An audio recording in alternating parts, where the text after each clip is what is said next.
Mardi le 27, bienvenue en prenant votre café. J'ai écouté le film Maya, je vais vous parler de ça, je me suis couché tard, Colin, hein? La qualité de l'air, on va parler de ça. Le transport en commun, c'est un droit fondamental. Il y a beaucoup de droits fondamentaux tout à coup. Hein? La SAQ plus sobre, Facebook, on va parler de Facebook encore une fois. Encore une fois, j'ai une énigme, mais tout d'abord, on passe tout de suite.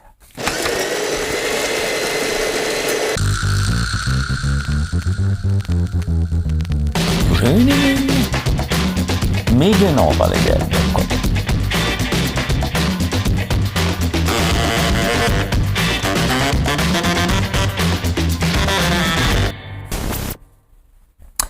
Merci d'être là. Avez-vous fait un like? Vous êtes-vous abonné? Ça fait longtemps que je ne vous l'ai pas demandé. Je vous le demande. Je vous le demande. Bon, écoutez, ça s'est passé le 27 juin. On est le 27. J'aime ça faire des énigmes qui se passent la journée. Moi, être mal pris l'année prochaine, mais l'année prochaine, c'est un autre problème. Donc, un 27 juin, le premier guichet automatique bancaire voyait le jour. En quelle année? En quelle année le premier guichet où on va chercher de l'argent, là, tu sais? Dans le temps, là, vous allez mettre votre livret à jour, là.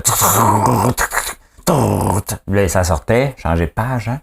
Mais c'était pas tout à fait ça, c'était pour retirer de l'argent. Donc, à quelle année ça s'est passé? Hein? On passe ça tout de suite, on passe ça les actualités. Et c'est tranquille, les actualités, parce que un peu, vont marquer mon temps. En fin de semaine, ce qui s'est passé, c'est vraiment le coup d'éclat. Un coup d'État vers Poutine qui tombe à l'eau. Il y a le sous-marin Titan. Donc, à un moment donné, faut chercher des nouvelles. Fait que c'est tranquille un peu. Mais j'ai écouté le film Maya sur Netflix. Tabarnouche, c'est enrageant. Hein? T'amènes ton enfant à l'hôpital. À l'hôpital. Hein? T'amènes ton enfant à l'hôpital. Puis là, ils disent, oh, maltraitance, ils te l'enlèvent. Ça s'est passé au John Hopkins, beaucoup au John Hopkins Hospital en Floride. Il y avait une espèce de docteur cinglé là-bas qui avait décidé, elle, qui était la matrone de la place. Il y a encore des cas devant la cour, entre autres, ben, vous l'écouterez. Vous l'écouterez. C'est vraiment bon. J'ai beaucoup aimé ça. Et ça me fait rappeler parce que, oui, les docteurs, quand même, doivent protéger les enfants. Mais ça a été un petit peu trop loin dans ce cas-ci. Et quand j'étais jeune, Mathieu, mon garçon, le plus vieux, il a une tache de naissance du côté gauche. Et c'est tout rouge. Et il s'est cassé la clavicule quand il était jeune. On est allé à l'hôpital. Hein, à l'hôpital. Et qu'est-ce qui s'est passé? En voyant ça, ils ont pensé qu'on l'avait pincé. Hein? Donc, elle est encore là. Donc, si on l'a pincé, ça fait 22 ans que je le pince à la même place. Viens ici, viens. Elle pince, hein? Pas vrai. Donc, vraiment, ils ont questionné. Tu fais comme, oh, palaille, hein? Non, on ne le maltraite pas, mais c'est sûr que le timing était bizarre, là. Mais c'est un bon film à écouter. Un peu enrageant, mais un très bon film à écouter. Hein? Au Québec, la qualité de l'air, hein? My God, même moi, j'ai ouvert la fenêtre. Mon fils a passé, il me dit, pourquoi faire que tu allumes la fenêtre? J'ai un purificateur d'air ici. Je pense que j'en aurais besoin d'un dans chacune des maisons. Hein. Il travaille fort en tabarnouche. Mais mon super athlète l'a pogné puis il l'a pris dans sa chambre, lui. Fait que on a mal à la gorge, on a mal à la tête. Hein. La qualité de l'air, elle est quand elle est très mauvaise, elle est de 51. On est à 407 en ce moment. C'est épouvantable. C'est épouvantable. C'est un moindre mal pour les animaux, les gens qui habitent là-bas, hein, qui passent au feu. Nous, on a les répercussions de ça. Eux autres le vivent. Donc, je me mettrai pas à chialer parce qu'on peut rien faire, mais on est au confort quand même. Hein? Qu'on peut pas aller prendre une marche dehors, qu'on peut pas faire ci, qu'on peut pas faire ça, c'est un petit désagrément par rapport. Mais ça m'amène quand même avec les feux d'artifice. La mairesse Plante, la semaine passée, en parlait, en vantait. Ça commence, je pense, cette semaine. Et sincèrement, est-ce que c'est approprié de faire les feux l'Auto-Québec en ce moment? La réponse est non. Hein? Les feux à la ronde, non. Non, c'est un beau spectacle, mais sincèrement, c'est complètement déplacé et inutile, considérant ce qu'on vit en ce moment Regardez, l'Ironman est annulé à Tremblant. Donc, si on annule un événement sportif, je pense qu'on peut annuler un spectacle de feux d'artifice. Quel est le plaisir de regarder les feux? C'est beau, là. Hein? Mais on risque de les perdre dans la boucane. Et de deux, faut être solidaire à un moment donné. Là. À un moment donné, il faut calmer le pompon de l'événement. On va nous sortir, c'est du tourisme, on a payé pour. Checkez bien ça. Là. Checkez bien ça, mais sincèrement, il n'y a pas de place pour avoir des feux d'artifice en ce moment. Là. Pas de place, pas tout. Hein? Le 1er juillet, il y a des hausses partout. Hein? Et là, on va hausser le tarif de la STM de 3,50 à 3,75 $. Tu sais, quand tu as moins de clients, est-ce que c'est le moment de monter tes prix? Là, on parle dans la vraie vie. Vous allez me dire, ben non, la STM, c'est pas pareil. Hein? Bon, il y a deux choses. Hein? Qui prend le métro? C'est pas les Desmarais. Bon, on règle ça. OK? C'est pas Pelado. Hein? Non plus. Ça fait longtemps que je l'ai pas pris, mais c'est parce que j'ai pas à me déplacer. Je marche vers le centre-ville quand il faut que j'y aille. Sinon, je prends mon auto pour aller en campagne. Hein? De monter le tarif de 3,50 à 3,75 $, ça l'affecte les plus démunis. Hein? Donc, tu sais, la même mairesse que le 1er juillet, il faut faire à bas les propriétaires, hein? Qui vont monter le tarif. Ben, tu sais, il y a des gens sur l'assistance sociale qui dépensent presque 10% de leur argent sur une carte Opus, hein? La carte pour se déplacer, parce que c'est leur seul moyen de se déplacer. Et on augmente les tarifs alors que la clientèle est à la baisse. Sincèrement, ils vivent dans un vase clos. Hein? Et d'un autre côté, ben, tu as la défense des gens, bien entendu, qui dit le droit de se déplacer, c'est un droit fondamental. Cette semaine, c'est ce qu'on entend. Il y a des droits fondamentaux à lire les nouvelles sur Facebook, se loger, bien entendu, et prendre le métro. Il faut se calmer avec le droit fondamental. Là. Qu'est-ce que ChatGPT nous dit sur le droit fondamental? On va checker ça ensemble. Checker ça pour s'amuser. Hein? On s'amuse. Comment a été votre week-end, votre lundi de congé? Ben, c'était un long congé, hein? Qu'est-ce que ça peut bien faire que je prenne pas la même vie que mon père? Qu'est-ce que ça peut bien faire? Qu'est-ce qu'un droit fondamental? Droit fondamental. Au Québec. On va demander au Québec, parce qu'on est au Québec, c'est. Les droits fondamentaux font référence. Bon, OK, parfait. On va aller lire ça un petit peu. Hein? Il y en a donc bien des droits fondamentaux. Bon. Garantir la dignité. Bon, première chose.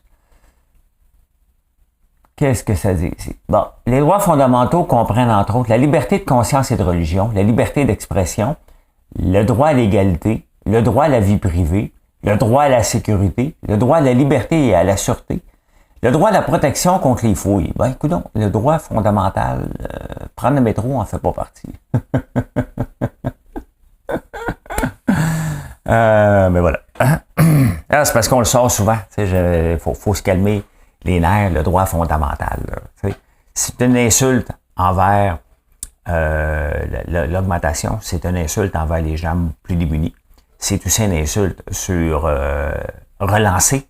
Lorsque tu veux relancer une industrie, tu coupes les tarifs, tu les augmentes pas, mais ils vivent dans un vase clos parce que c'est géré par des syndicats qui doivent augmenter leur salaire au détriment des pauvres gens. Parce que c'est ça. Hein? C'est rare que j'utilise l'expression des pauvres gens, tout ça, mais dans ce cas-ci, c'est exactement ça. Pendant que les syndicats garantissent le job, augmentent leur salaire, ben les plus pauvres financent ça. Hein? Voilà. Hein? Eh bien, en parlant de pauvre, Fitzgibbon n'est pas pauvre, lui. Hein? Lui, aller 8 jours à Davos au Forum économique mondial, 57 000 $.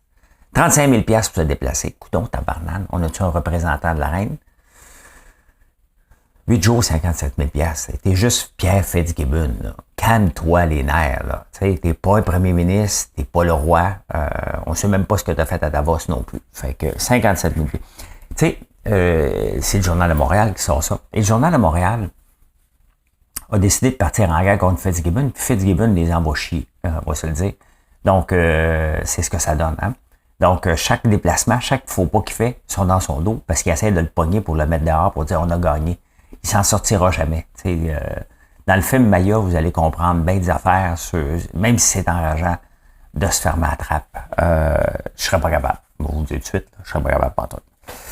Ah, ben écoutez, hein, êtes-vous tombé sur la tête? Êtes-vous tombé sur la tête? Une SAQ. Enfin, le message commence à véhiculer, la SAQ, l'Auto-Québec. Je pense que j'ai reçu la semaine passée des infolettes de l'Auto-Québec. Je pense qu'il y en a reçu 3 ou 4. Normalement, c'est le mercredi ou jeudi. Ils ont été un petit peu plus agressifs, probablement parce que c'est congé.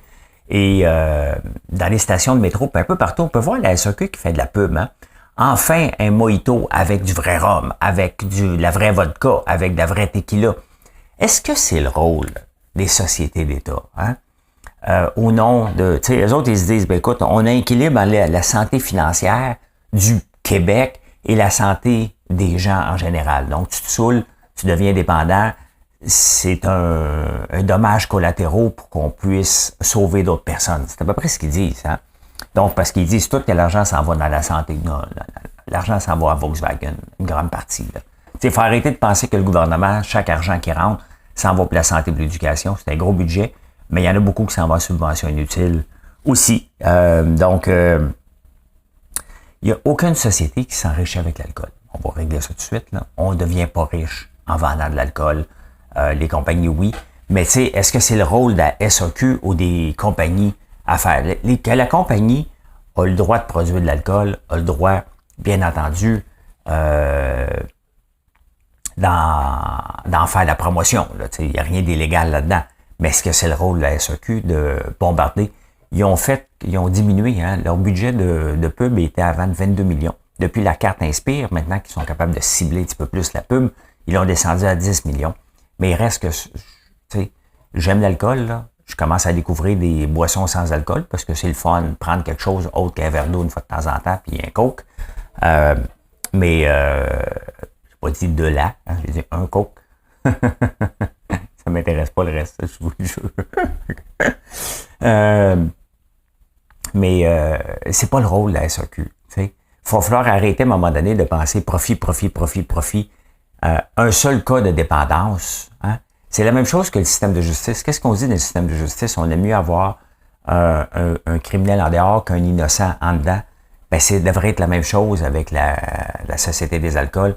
On aime mieux ne pas avoir de dépendants alcooliques parce qu'on a fait de la pub. Hein? Tout simplement que d'avoir de l'argent. Il va falloir se poser des questions. Je suis content que Philippe Mercure, dans la presse, aborde le sujet et je pense que ce sujet-là, il va falloir qu'on l'accepte d'en discuter à un moment donné.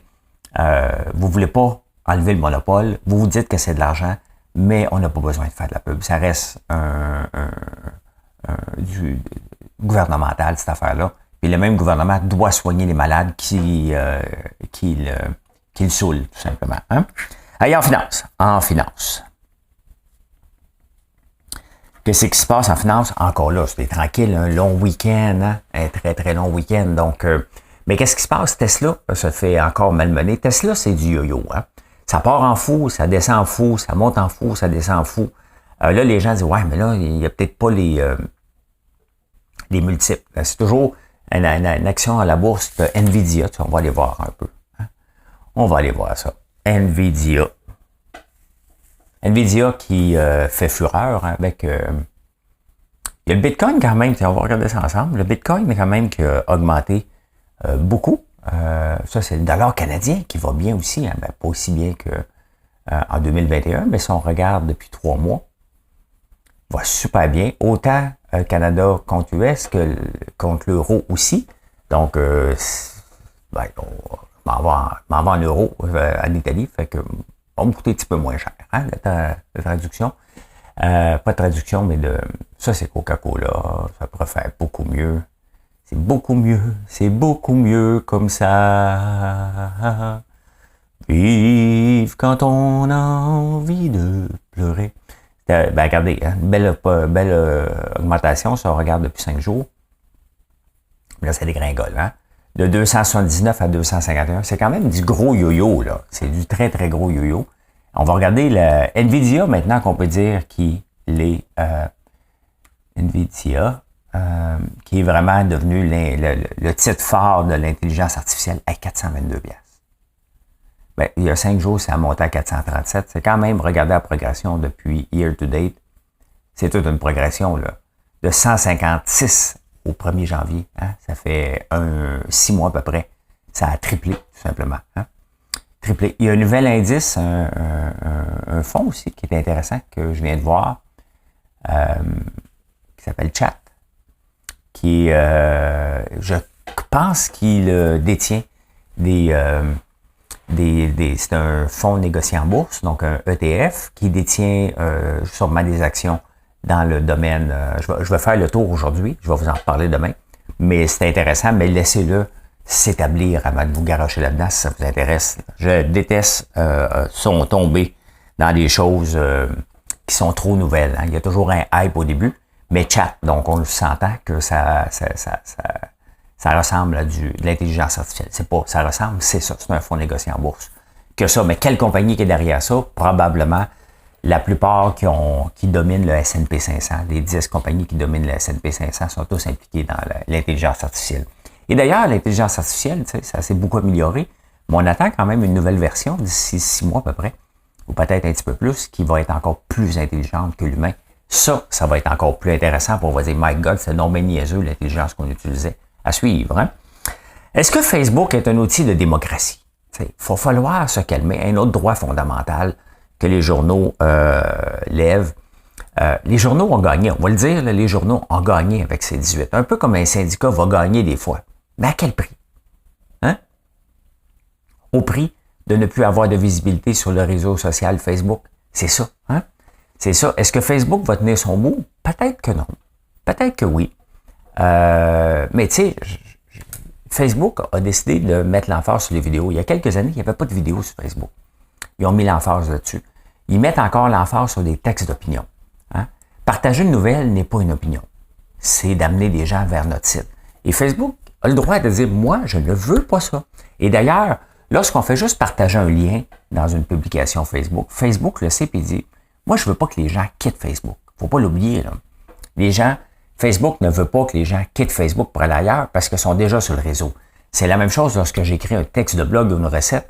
Je l'écris sur mon blog. Je veux vous emmener sur françoislambert.one. C'est normal. On ne peut pas empêcher la compagnie de faire ça. Maintenant, est-ce que Facebook fait beaucoup d'argent? Ben oui, il fait beaucoup d'argent. Il y a 2,7 milliards de personnes qui sont sur Facebook. Ils font de l'argent en vendant de la pub, en vendant. Ils ne vendent pas d'abonnement. Moi, j'ai hâte que les pages soient payantes. J'ai hâte de m'abonner, que je puisse payer 20$, 50$, 100$ et avoir un service, puis surtout que les gens voient ma page. Des fois, c'est tough avec Facebook. Hein? C'est vraiment tough, mais je me force à faire du contenu, à faire des belles images, à vous emmener dans mon monde, à faire des textes agriculture, des textes d'opinion qui vont vous faire réfléchir et bien sûr que je devienne un endroit où on peut discuter dans la politesse. Mais je fais des vidéos aussi. Je suis souvent direct. Pourquoi? Parce que Facebook aime ça, tout simplement. Facebook nous dit, faites des vidéos, je vais les présenter à tout le monde. Pourquoi les journaux n'ont pas pris cette tangente-là? Après ça, ils viennent chialer. Ils ont gagné. Mais ils se font sortir. En gagnant, dire, OK, parfait, tu vas partager les revenus. Ben maintenant, tu vas sortir d'ici. C'est-tu vraiment une vraie victoire? C'est une victoire d'ego? À suivre quand même, hein? À suivre. Il y a quelque part en dedans de moi que je me dis, ouais, Facebook tiendra pas son bout. Puis l'autre côté me dit, Facebook va tenir son bout. Même s'il le fait ailleurs, il n'a pas tenu son bout, ça ne veut pas dire qu'il ne va pas le faire ici, parce que le Canada, c'est les États-Unis aussi. Hein? Les insolites, la monoculture. Vous voyez des champs de maïs, soya, vous allez les voir sortir de terre, là, commencent à être popés. Vous voyez chez nous, on a des tournesols. Cette année, on n'a pas eu le temps de planter autre chose. Donc, c'est citrouille, tournesol, lavande qu'on va planter bientôt. Qui est en train de grandir tranquillement. C'est la première fois qu'on plante de la lavande, c'est un petit peu plus tough qu'on pensait. Voyons, l'ail, bien entendu. Mais l'ail, on le ramasse avant qu'il devienne en fleurs, parce qu'on pourrait faire du miel de fleurs d'ail, tout simplement, en le laissant pousser en fleurs, ce qu'on ne veut pas, parce qu'on veut laisser la force au bulbe. Aux États-Unis, en Iowa, ils ont fait des tests parce qu'il y avait de la monoculture, vous allez le voir, là. Il y en a partout. Dans le coin de Saint-Hyacinthe, le grenier du Québec, là, vous allez voir, c'est du soya et du maïs. Il n'y a rien de beau là. Donc, il n'y a pas de place pour les abeilles. Hein? Fait qu'en Iowa, dans certains endroits, ils ont forcé les gens à planter des fleurs pour laisser une chance aux abeilles puis aux pollinisateurs d'être là, parce qu'il y a des ruches commerciales comme j'ai, mais il y a des ruches, il y a des abeilles aussi normales. Donc, pour leur donner une chance et qu'ils soient capables de survivre pendant l'hiver, ben, ils ont forcé les gens à planter des fleurs. Donc, on devrait forcer les gens à planter des fleurs ici aussi pour forcer les pollinisateurs. Moi, c'est exactement ce que je dis que je fais pas. Hein? La monoculture, ça m'intéresse pas. Je veux être multiculture et vraiment être une ferme d'antan, mais contemporaine, avec un paquet de petites cultures qui fait la force d'une ferme. Hein? Ah ben Megan, elle s'est fait sortir de Spotify. Elle avait interviewé Oprah. Puis là, elle a essayé de dire, écoute, Oprah, c'est big. Je vais y aller avec Taylor Swift. Puis Taylor Swift, elle a dit, non, c'est trop désorganisé ton affaire. T'es pas encore assez bonne, donc je vais pas y aller. Ben, elle a raison, hein. C'est quand même Taylor Swift. Et, tu sais, moi aussi, des fois, je regarde des podcasts qu'on m'invite, puis je suis un petit joueur, là. Tu sais, je suis pas pressé par tout, mais à un moment donné, je peux pas toutes les faire. Puis à un moment donné, je regarde, je vois, là, t'es vraiment trop au début. Puis des fois, il y a l'air cool de la personne, je vais le faire quand même, là. Tu sais, à un moment donné, il faut laisser les gens. Quand tu vas chercher Taylor Swift, c'est pas parce que tu t'appelles Megan que tu as un talent d'intervieweur. Je suis très mauvais intervieweur. Ça m'intéresse pas. Pantoute. Donc, j'en fais pas de podcast. Je fais mes affaires en forme podcast, mais je le fais pas en forme interview. Je suis mauvais là-dedans. Ça m'intéresse pas. Pantoute. Hein? Ah, c'est l'été, les lacs. Faites attention, beaucoup de noyades. Hein? Mais une des choses qui était le fun pendant l'été, c'est de trouver sur un lac, trouver des roches plates et la lancer. Ben, le record appartient à une femme, mesdames et messieurs. Oui. 144 pieds. Hey, ça en fait, c'est des bons, hein? 144 pieds de lancer une garnotte. Une garnotte. La réponse à l'énigme. L'aviez-vous trouvé, la réponse à l'énigme? Je pense pas. Là, je serais bien surpris que vous l'aviez trouvé. Ben, c'est la banque Barclays au nord de Londres, le 27 juin 1967. Ça fait 56 ans. Il avait ouvert le premier guichet automatique bancaire. C'est pas tout à fait comme ça. Tu rentrais ta carte et il y avait quelqu'un qui donnait ton argent. Là. C'était pas une machine complètement autonome, mais ça fait quand même, ça a pris du temps pour que ça soit adopté. Puis on peut le voir avec les technologies. Hein. Souvent, on voit une technologie, elle disparaît, elle revient, puis à un moment donné, bon, elle remplace les banques. Et même en ce moment, les guichets automatiques bancaires sont en train de se jumeler ensemble là, pour qu'on aille chercher de l'argent. Aller chercher de l'argent à Banque Royale ou Caisse Pop, on peut le faire, mais il y a toujours des frais. Donc, de plus en plus, maintenant, ils se regroupent ensemble pour même eux autres être capables d'économiser. Puis il y en a de moins en moins en partant. Hein? On en voit de moins en moins. Eh bien, voilà comment j'ai vu l'actualité en ce beau mardi 27 juin 2023. Je me dis, moi, d'année l'année, des fois que tu écoutes ça dans 20 ans. Merci d'être là. Passez une très belle journée. Venez nous voir sur françoislambert.one. Et notre pesto à la fleur d'ail est sorti. C'est le temps d'en profiter. On va essayer d'en avoir le plus longtemps possible. Mais je peux pas garantir. Ça avait sorti en fou l'année passée. Donc, merci. Bye. Bonne journée. T'es mon Denis.